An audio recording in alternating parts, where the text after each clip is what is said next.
పడతాయి. పడినటువంటి సూర్యకిరణాలు ఒక గడప వరకే వెళ్ళి వెనక్కి వెళ్ళిపోతాయి తప్ప ఎప్పుడు గడప దాటి లోపలికి వెళ్ళవు. ఒక్క రథసప్తమి తిథి నాడు ఒకే ఒక్క లేత కిరణం లోపలికి వెడుతుంది. ఆ లోపలికి వెడుతున్నప్పుడు అచ్యుత్ ఏం చేస్తారంటే కళ్యాలు పట్టుకుని కిరణంతో పాటు లోపలికి వెళ్తారు. అది తిన్నగా లోపలికి వెళ్ళిపోయి ఆ ఒక్క కిరణం రథసప్తమి నాడు ఏకాంబరీశ్వర శివలింగ పాదాల మీద పడుతుంది. పడి వెనక్కి మహనీయమైన ఘట్టం. మీరు చూడాలి, ఎప్పుడైనా రథసప్తమికి కాంచీపురం ఏకాంబరేశ్వర క్షేత్రానికి వెళ్ళి చూడండి.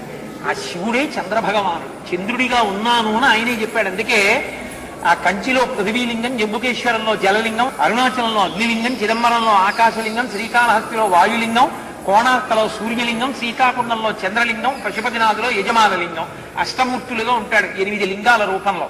కాబట్టి ఆ చంద్రుడే, అందుకని ఆయన లోకము యొక్క పాపములు తొలగించగలడు. ఆ చంద్రుడి వంక